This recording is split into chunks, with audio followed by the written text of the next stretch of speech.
let us know what they think of the game.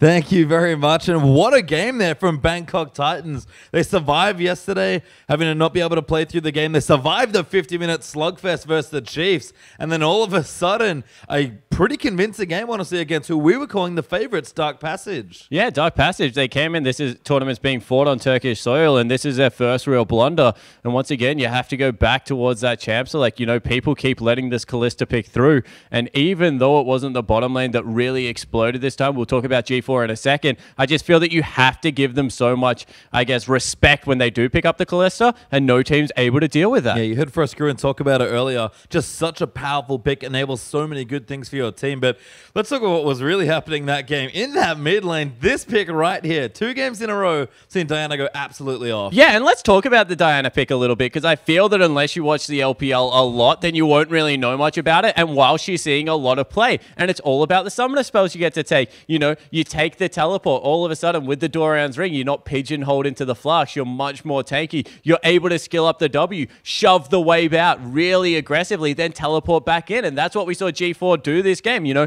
he got ganked. They were trying to control her, but Diana's strength is she's a split pusher, and she absolutely rips apart control mages, and that is exactly what G4 did this game. Oriana certainly having some problems there in the mid lane for Naru.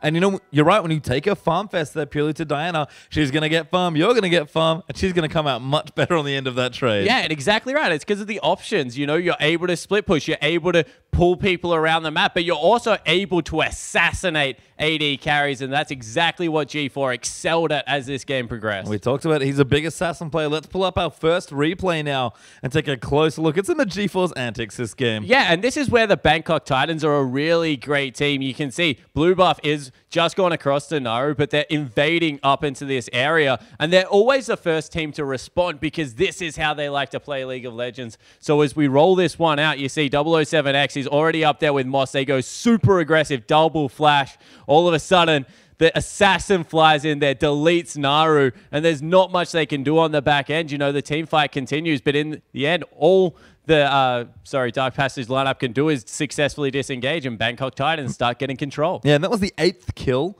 in that game. So 7 kills already in about 15 minutes. It was a very fast-paced game, and we've said it already. Bangkok Titans are a team that really thrive in that chaotic sort of environment when they can all collapse instantly. Yeah, they want standard lanes, and they want to be able to fight you over and over again over little things, not huge objectives. Blue buffs, scuttle crabs, just certain areas of the fight that they like to get in your face. And, you know, if it comes down to it, they'll even pick fights in laning. They will, although Tower Dive, which we had G4 doing this game as well. And that's, I guess, the nice thing about the teleport as well there for the Diana. Already kind of an assassin, definitely a strong sort of pick for G4, but being able to have that same mobility and collapse, there's a reason they like Thresh, because you pull someone in with you and just get to the fights quicker. Yeah, exactly right. And, you know, we said that maybe their one weakness is their macro play. Double teleport just shores up that weakness so beautifully, especially when it's on a split pusher. So I can't really commend Bangkok Titans enough for how many adaptations they made on the fly between the Chiefs game and this Dark Passage game to this time come out on the top. Absolutely. And again, a long game there to start their day. So looking good now, 1 apiece.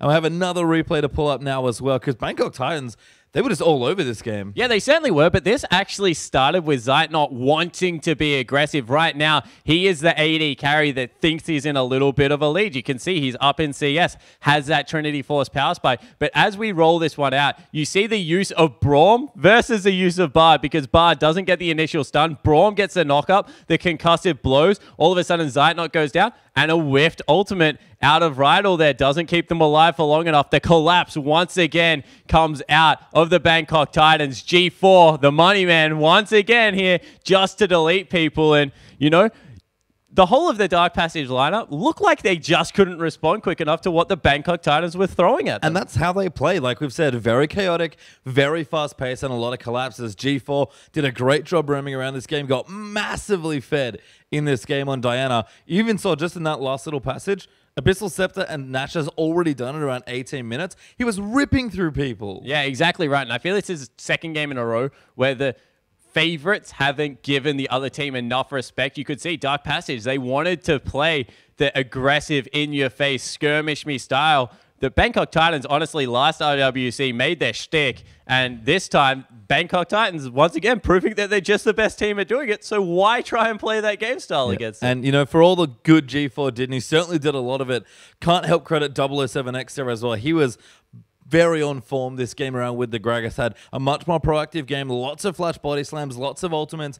Died it once or twice, kind of going a little too deep, but that's his style. He just wants to get in your face and start to make plays. Yeah, 100%. And what that does, if your jungler is in their face, it means that you isolate other parts of the map, and 007X, credit to him, was able to time and time again be in their jungler's face. Certainly was. We have our final replay as well of the series right towards the end this time, and this was just genius. All right, so let's set up the tone around this. What had happened is that they were trying to send the 2 globals on the Dark Passage lineup to respond to G4 because he was relentlessly split pushing. So what they do is they actually say, well, we're done playing around with Baron. You know, we don't want that objective anymore. We're going to take the fight to them. They've got 2 globals. Well, we do too. Let's get the Lulu in the lane with the assassin. So that's exactly how it starts. Teleport coming out. As we roll this one through, they go aggressive, but they prioritize the turret. All of a sudden, base broken, Dark Passage must respond, and they whiff the shockwave one more time. G4 clutches out on the Zhonyas. He gets made huge. And, you know, if we pause it right here, what's happening is the whole of the Bangkok Titans are responding, and everyone else on Dark Passage is just a little bit too far away. So as we continue to roll this one out, you can see Collapse is coming through from Bangkok. Collapse is coming through from Bangkok. G4 still brawling on the back line. And in the end, they're just way too far ahead. They're able to throw multiple Callista Spheres in there, and then G4 just tears everyone apart. Yeah, it does ridiculous damage. You can see these structures going to get taken out by the Diana passive, and then this happens. Yeah, exactly right. The beauty of the Nash's Tooth, you don't even have to hit the Q because it just does so much damage with the 3rd auto attack. G4 dives in there with the ultimate, gets the snipe one more time. Naru's down. He hasn't had the best game, and the Bangkok Titans roll over the Dark Passage lineup. Yeah, and the matchup there looking good for G4. His jungler was out in force, making sure it was going okay. Bottom lane had a great game. Warlock had a good game on the supportive Lulu, and it's just business as usual here for the Bangkok Titans. Again, G4 and these assassin picks. He can play the control mages, but why would you? Yeah, and Warlock's done it again this time around. Last time, you know, we were saying the Lee Sin came out of nowhere. What the heck is going on? This time we were like, he plays Na, he plays Shen, he plays Maokai. A couple of Lulu picks here, and we're like, what the heck is going on with this top laner? He seems to be the most flexible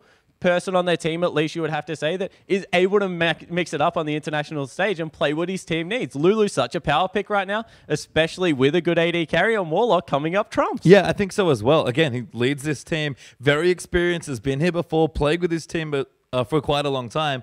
And that flexibility, that unpredictability, that chaotic style, that's what defines the Bangkok Titans. So it's great to see everybody stepping up. G4 going crazy on Assassins just as much as Warlock is hanging back on the Lulu. Yeah, so what that means is all of a sudden there's 2 styles that you really have to watch out for. That Assassin mid lane with the Lulu top just augments it so well, especially if they go towards something like a Zed. Cannot stress how many get out of jail free cards you give your mid laner in that situation. But also the fact that Lloyd and Moss can still carry, and you have this invade roam heavy style out of your jungler that I describe it best. He just wants to mess with people, 007X. He wants to get in your jungler's face. He wants to steal some scuttle crabs, be a complete nuisance. And if Bangkok Titans can rattle such a good team like Dark Passage, steal a win, once again, blue side coming up huge today, it's going to mean a very exciting IWC tournament. Certainly will. And the Bangkok Titans, a good win there. But Dark Passage, they do have to play again right after this. So let's get a little bit more insight into how the locals have been going.